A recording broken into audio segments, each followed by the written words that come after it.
राजीव कांग्रेस तब और अब। नमस्कार, बात मुद्दे की में आपका स्वागत है। मैं हूं राजेश सक्सेना। राजीव गांधी की आज पुण्यतिथि है। देश में कई स्थानों पर राजीव गांधी की पुण्यतिथि मनाई गई। राजीव गांधी को भारत में कंप्यूटर क्रांति के अग्रदूत के रूप में उन्हें भी जाना जाता है। हालांकि फिर लगातार जो सरकारें आई उन्होंने उसको आगे बढ़ाया और आज संचार का जो युग है, जो आईटी का युग है, वो काफ़ी बड़ा हो गया है। लेकिन जिस तरह से कहते हैं कि राजीव गांधी ने इस युग की आधारशिला रखी।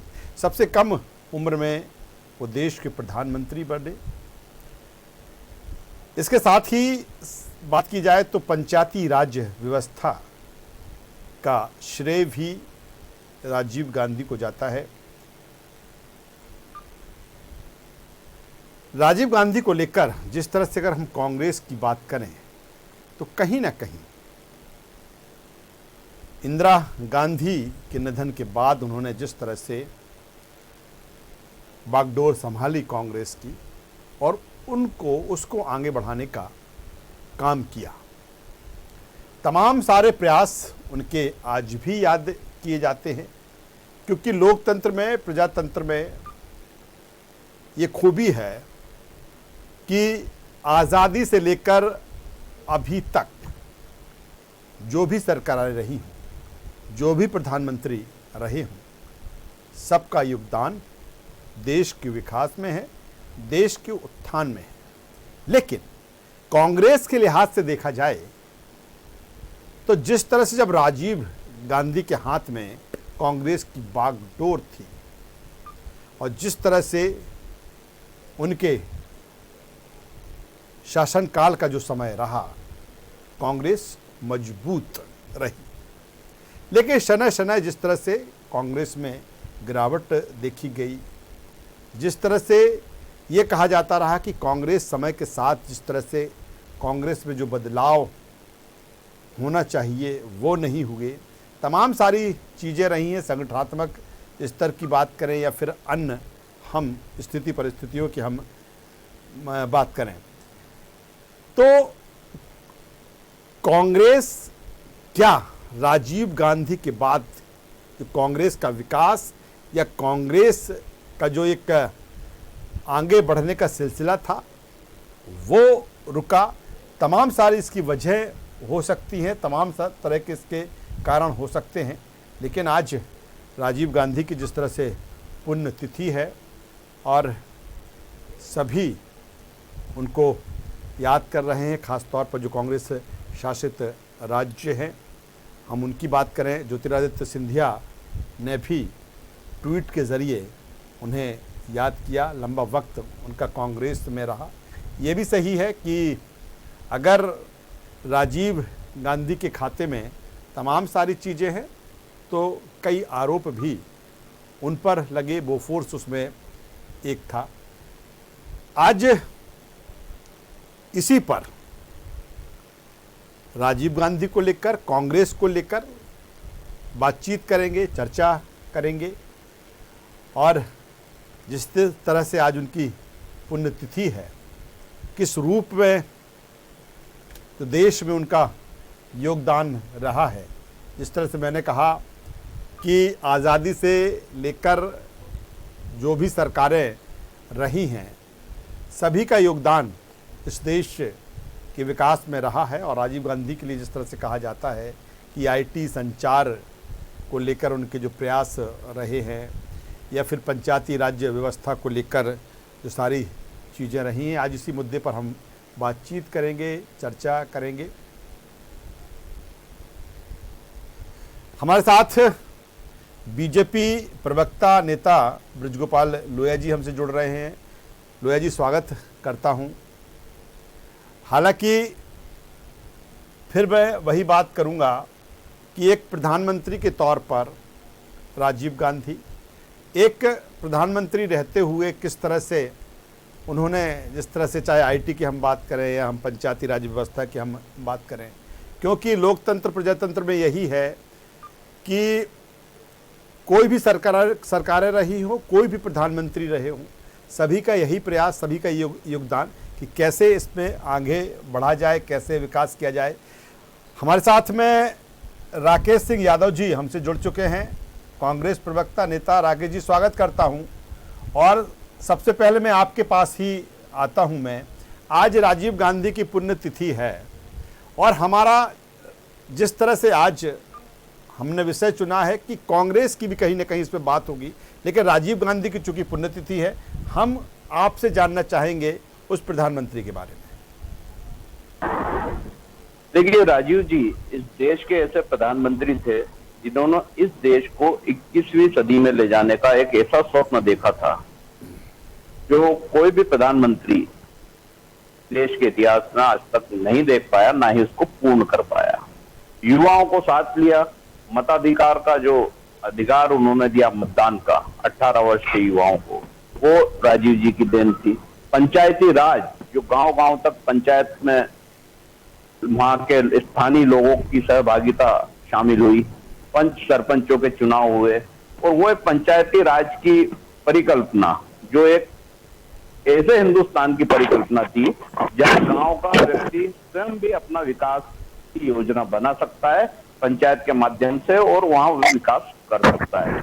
ये मील के पत्थर साबित हुए ये निर्णय दोनों।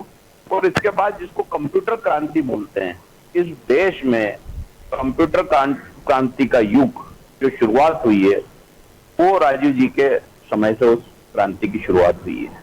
आज देश जो तरक्की कर रहा है, आज जिस समय हम कोरोना महामारी में जी रहे हैं और जो कंप्यूटर का उपयोग है, आप सोच सकते हैं कि अगर कंप्यूटर नहीं आया होता या लेट आया होता इस देश में, या उस समय देश में सारी चीजें टेक्नोलॉजी नहीं आई होती, तो शायद आज ये देश और ये वो चीजें हैं, ये वो बातें हैं जो राजीव जी को अन्य प्रधानमंत्रियों से, देश के जो पूर्व प्रधानमंत्री रहे हैं, उनसे अलग करती है। राजीव जी की विशेष बात थी कि जब इंदिरा जी की हत्या हुई थी, वो प्रधानमंत्री बना दिए गए थे, दुख से उभरने के बाद जब चुनाव हुए थे, तो उनके नेतृत्व में इस देश में 401 सीट कांग्रेस जीती थी।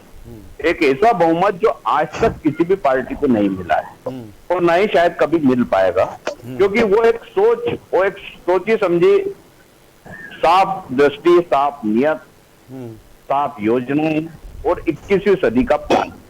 शायद उनके कार्यकाल में या कांग्रेस के भी अन्य जो प्रधानमंत्री के कार्यकाल रहे हैं, देश जिस गति से आगे बढ़ा, और राजीव जी ने फिर जिस गति से उसको तेजी से आगे बढ़ाया, बाद में फिर नरसिम्हा राव जी आए, अन्य प्रधानमंत्री रहे, वो एक जो गति मिलती है किसी काम को, नींव का पत्थर बोलते हैं कि बिल्डिंग जब नीचे से बन जाती है तो इमारत फिर ऊपर खड़ी करना बहुत आसान होता है, और बाद में ये इमारत अन्य प्रधानमंत्रियों ने काम करे खड़ी की। लेकिन जिसको टेक्नोलॉजी बोलते हैं कि 21वीं सदी का सपना, युवाओं का सपना जो पूरा किया है, वो राजीव जी ने किया है। दुर्भाग्य से उनके ऐसे लोगों ने उस समय हत्या कर दी जब कांग्रेस चुनाव दोबारा जीत गई थी और वो प्रधानमंत्री बनने वाले थे। चलिए, अगर वो राकेश जी दोबारा प्रधानमंत्री बनते तो शायद इस देश का भविष्य आपसे करूंगा। राकेश जी मैं आगे से बात करूंगा। ब्रजगोपाल लोहिया जी क्या कहेंगे? जी नहीं, देखिए राजेश जी, आज इस देश के पूर्व प्रधानमंत्री माननीय श्री राजीव गांधी जी का पुण्यतिथि है। मैं अपनी ओर से, अपनी पार्टी की ओर से उन्हें श्रद्धा सुमन अर्पित करता हूं, और मैं नहीं समझता हूं ये कोई दिन इसके लिए है कि हम किसी राजनीतिक तरीके से इस पर विचार विमर्श करें। निश्चित है सबका अपने अपने तरीके से इस देश के विकास में योगदान है, और निश्चित एक प्रधानमंत्री के रूप में उन्होंने भी भारत के विकास को भी गति दी, सब कुछ कांग्रेस को आगे ले जाने का काम किया। बहुत सारी ऐसी चीजें हो सकती हैं जिन उन्होंने काम किया, और बहुत सारी ऐसी चीजें हो सकती है जिनसे हमारी सहमति नहीं है। बहुत सारे ऐसे विचार हैं जिनसे हमारी सहमति नहीं है, बहुत सारे ऐसे काम हैं जिनसे हमारी सहमति नहीं है। परंतु जहां तक राजेश जी मैं समझता हूं कि आज का दिन इन चर्चाओं के लिए बहुत आवश्यक नहीं है। जैसा कि भारतीय जनता पार्टी का एक कार्यकर्ता होने के नाते मैं ये कह सकता हूं कि हम लोगों की अवधारणा ये है कि हर समय, हर वक्त और हर दिन राजनीति करने का नहीं होता। राजनीति करने के लिए अलग अवसर होते हैं, अलग दिन होते हैं। मैं निश्चित बहुत सारी बातों से सहमति रखता हूं और जो भी बातें हैं, राजनीतिक बातें बहुत सारी हो सकती हैं, परंतु उन बातों को मैं नहीं समझता हूं कि आज बहुत करना आवश्यक है। 1984 में उनने जो चुनाव जीता, वहां से 1989 तक जब वो चुनाव हारे और 1991 में श्री प्यारम बदूर में जो उनकी निर्मम हत्या हुई, ये एक जो यात्रा है उनकी राजनीतिक यात्रा, तो हम कहें उनकी 1980 में प्रारंभ हुई थी श्री संजय गांधी जी के निधन के बाद अमेठी से उपचुनाव लड़कर। वहां से 91 तक की जो यात्रा है, निश्चित है कि आज मैं नहीं समझता हूं। और जो उनकी हत्या हुई और वो जो हत्यारे थे वो निंदनीय थे। और आप ये देखेंगे कि जिस विचार ने राजीव गांधी जी की हत्या की थी, आज विचार भी दुनिया से उठ चुका है। केवल दुर्भाग्य इतना है, एक चीज मैं जरूर फिर भी कहूंगा कि कुछ ना कहते हुए भी मैं कहूंगा, दुर्भाग्य केवल इतना है कि जिस विचारधारा में माननीय राजीव गांधी जी की हत्या की थी, उस विचारधारा के साथ आज कांग्रेस गठबंधन में है। ये दुर्भाग्यपूर्ण है। इस पर विचार चलिए मैं आता हूं, इस पर भी बात करूंगा, कांग्रेस को लेकर भी बात करूंगा। मधुकर द्विवेदी साहब हमारे साथ में जुड़ चुके हैं, वरिष्ठ पत्रकार। स्वागत करता हूं मधुकर जी आपका। और आप बेहतर तरीके से, चूंकि निश्चित तौर पर मैं फिर वही कहूंगा कि लोकतंत्र, प्रजातंत्र, फिर आज़ादी के बाद कोई भी सरकार रही हो, कोई भी प्रधानमंत्री रहा हो, सबका योगदान इस देश के विकास में है। अलग अलग समय काल, अलग अलग खंड काल हो सकता है और उस समय काल और खंड काल की स्थितियां, परिस्थितियां हो सकती हैं। और यही कारण है कि राजीव गांधी को लेकर राजनीति, सियासत अपनी जगह है। तमाम तरह के कोई भी रहा हो, कोई भी प्रधानमंत्री रहा हो, अगर अच्छा भी हुआ है तो उसको लेकर बुरा भी, तमाम तरह की चीज़ें आरोप प्रत्यारोप होते रहे हैं। लेकिन क्या जिसकी बात आज हम कर रहे हैं, चूंकि कांग्रेस तब क्या थी, अब क्या है, इस पर भी बात करेंगे। लेकिन राजीव गांधी के जो फैसले रहे, चाहे वो आईटी की हम बात कर रहे हैं, हम पंचायती राज व्यवस्था की बात कर रहे हैं, अन्य तरीके, आतंकवाद भी उसमें एक शामिल है, क्योंकि उसी की बलि वो कहीं ना कहीं उसमें चढ़े थे। क्या कहेंगे मधुकर जी आज? देखिए सक्सेना जी, ये मेरा सौभाग्य रहा कि मुझे राजीव गांधी जी से मिलने का कई बार मुझे अवसर मिले। जब वो कांग्रेस के महासचिव थे तब भी मैं एक पत्रकार के रूप में उनसे मिलता रहा। जब प्रधानमंत्री बने तब भी मेरी मुलाकात हुई। भोपाल जब वो आए थे तब भी प्रेस कॉन्फ्रेंस में उनसे मुलाकात हुई। साथ में उनके साथ चाय पीने का अवसर मिला, दिल्ली में भी मुलाकात हुई। देखिए वो उनका व्यक्तित्व बड़ा विराट था। वो मैंने उनका चेहरा देख के ही आपको लगता था कि आप प्रसन्न हो जाते थे। मतलब उनके चेहरे की जो मुस्कान थी, एक उनका एक अलग प्रभा मंडल था, वो आपको आकृष्ट कर लेता था। उनसे मिलने के बाद लगता ही नहीं था कि आप एक प्रधानमंत्री से मिल रहे हैं। एक ऐसा लगता था एक अपने एक मित्र से मिल रहे हैं, स्वजन से मिल रहे हैं, सुहृद से मिल रहे हैं। तो खैर ये तो उनके व्यक्तित्व का एक पहलू है, लेकिन एक प्रधानमंत्री के रूप में जो उन्होंने भूमिका निभाई वो अतुलनीय है। यानी अगर राजीव गांधी को हम संचार क्रांति का जनक कहें तो कोई अतिशयोक्ति नहीं होगी। ये बातें जब आई थी संचार क्रांति की ओर, जब एक कदम भारत ने बढ़ाया था, तो लगता था कि पता नहीं हम उस दिशा में बढ़ पाएंगे कि नहीं। लेकिन राजीव गांधी जी ने एक ऐसी टीम तैयार की, उसमें वैज्ञानिक थे, इंजीनियर थे, टेक्नोलॉजी से जुड़े लोग थे, आईटी एक्सपर्ट्स थे, कि आज संचार क्रांति ने जो भारत में एक तरह से अपनी एक ऐसी जड़ जमा ली, दुनिया लोहा मानने लगी।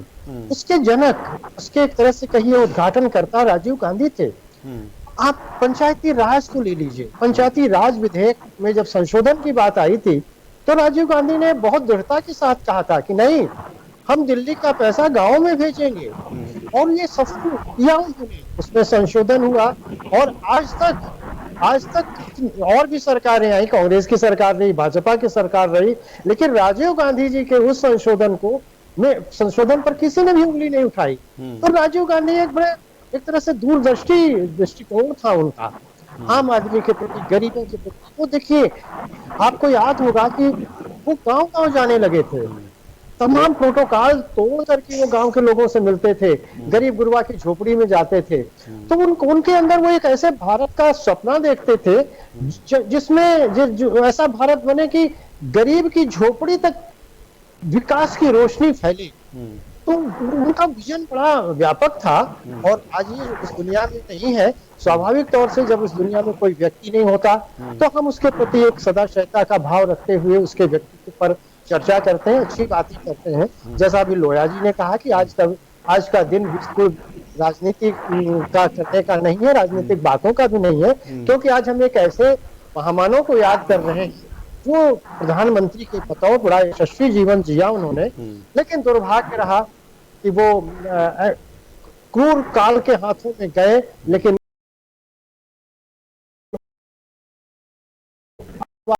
माध्यम रहा। एक बात जरूर ये है कि आज की जो कांग्रेस है निश्चित तौर पर, आज मैं उसको राजनीतिक नजरिए से देख रहा हूँ ना, मेरा दृष्टिकोण ये है कि कोई राजनीतिक बात हो, लेकिन आज कांग्रेस को राजीव गांधी के सिद्धांतों को अमल करने की जरूरत है।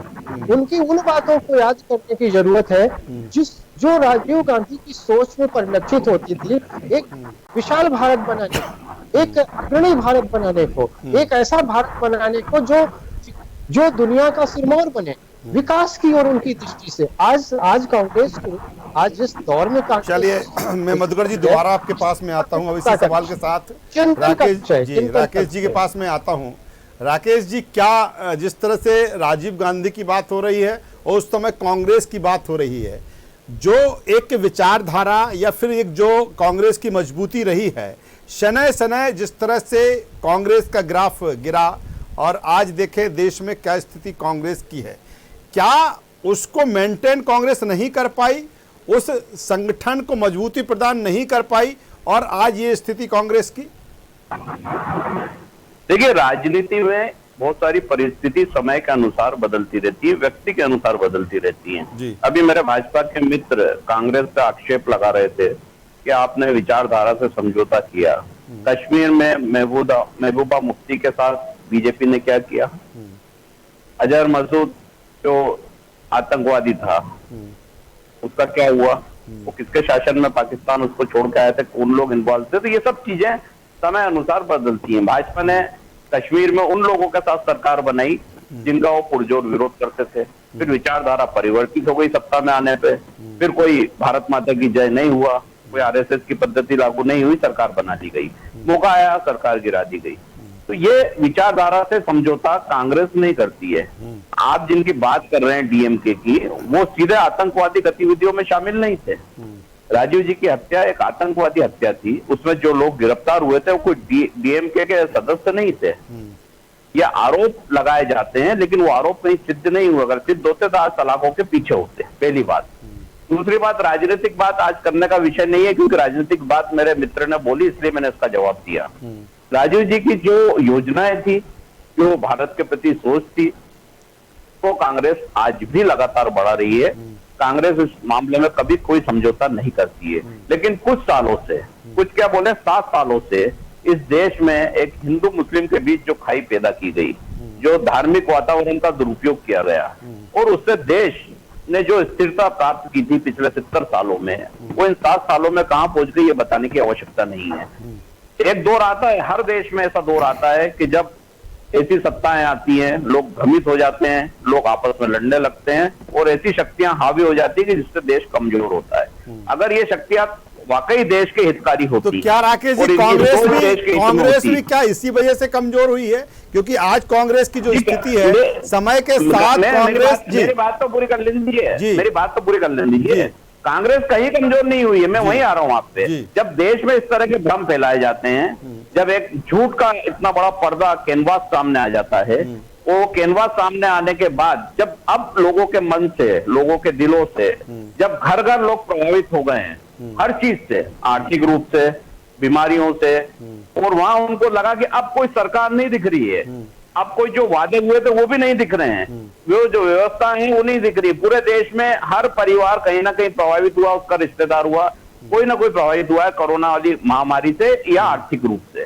उसको अब एहसास हो रहा है, उसी का नतीजा बंगाल चुनाव है, उसी का नतीजा अन्य चुनाव जो आने वाले होंगे। तो देश फिर करवट लेगा, देश फिर मुस्कुराएगा। लेकिन आज संघर्ष का समय है, संघर्ष ऐसे लोगों से दो लोगों से संघर्ष है। लेकिन कोरोना लेकिन से तो लड़ ही राकेश रहे जी हैं। लेकिन देश के राकेश विरोधी जी जो ताकतें हैं, जिन्होंने देश को बांटा है, लोकतंत्र में जनता ही सर्वोपरि होती है। कहीं ना कहीं कांग्रेस का एक जो ग्राफ था जनता के प्रति वो तो गिरा है ना।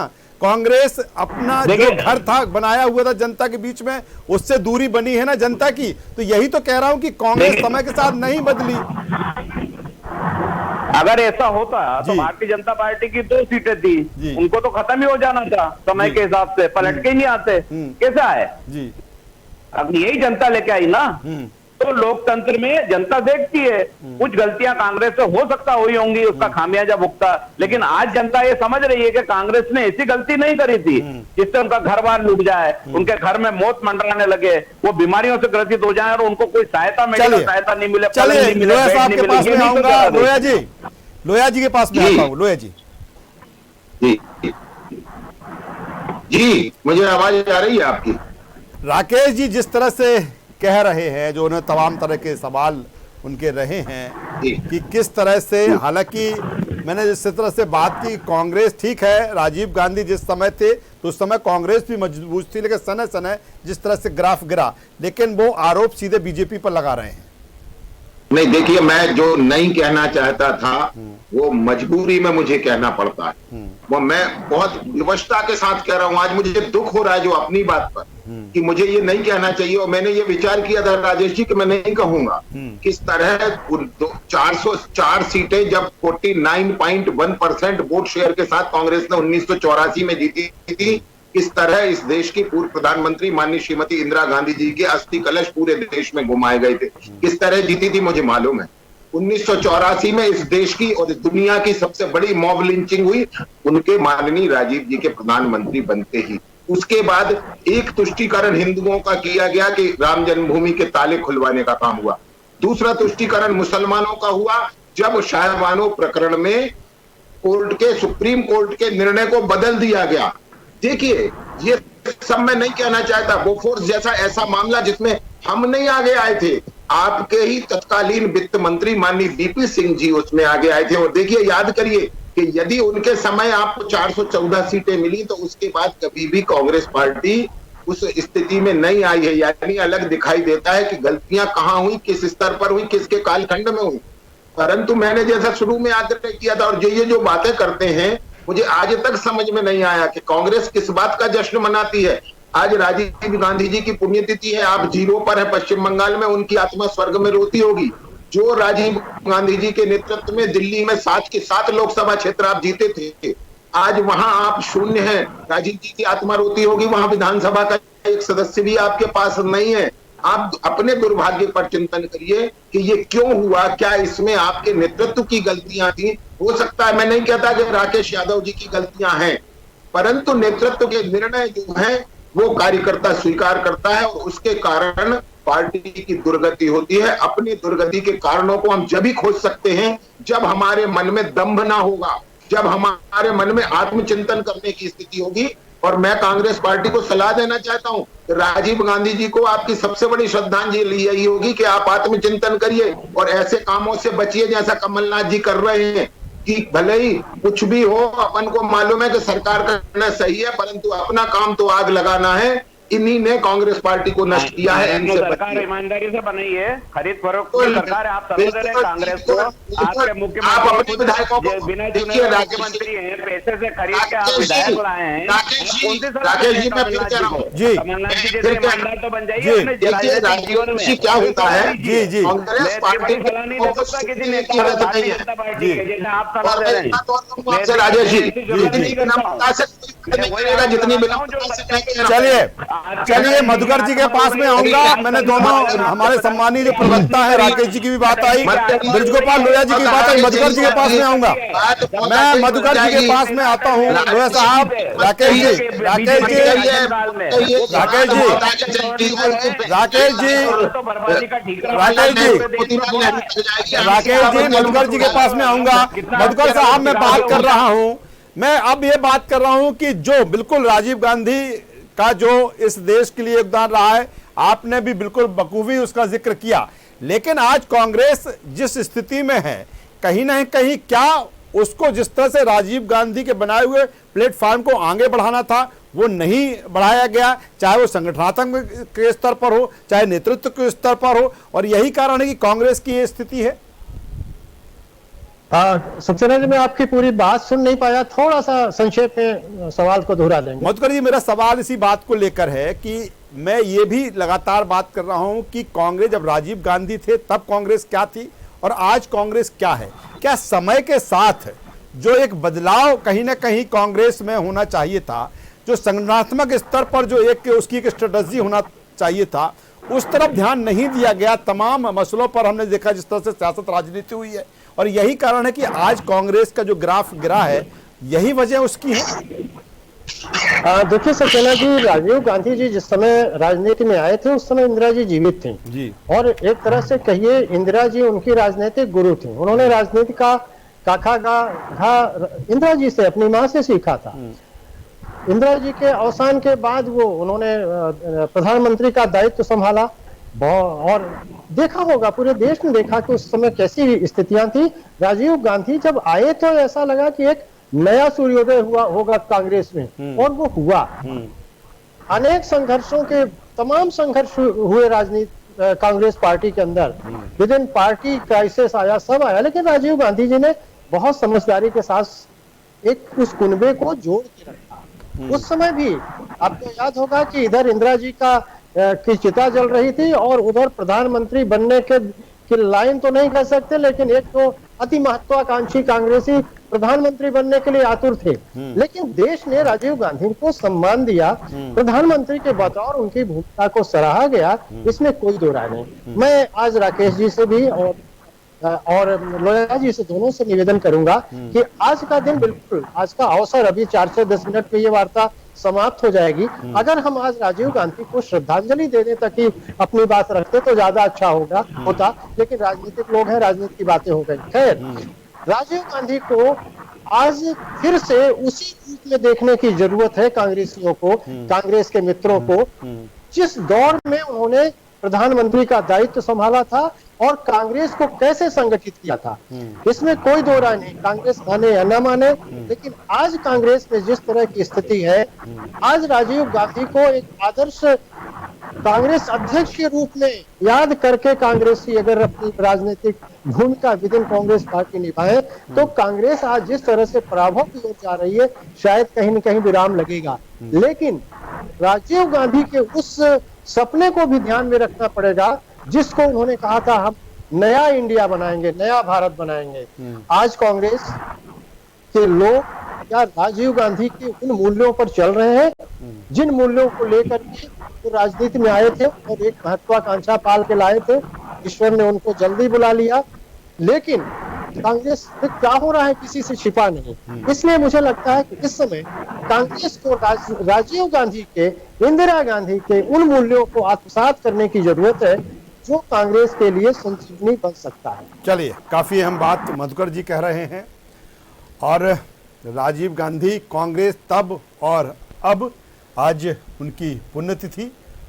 हमारे साथ चर्चा में जुड़ने के लिए राकेश सिंह यादव जी आपका, ब्रिजगोपाल लोया साहब आपका और मधुकर द्विवेदी साहब आपका, तीनों मेहमानों का मैं शुक्रिया करूंगा।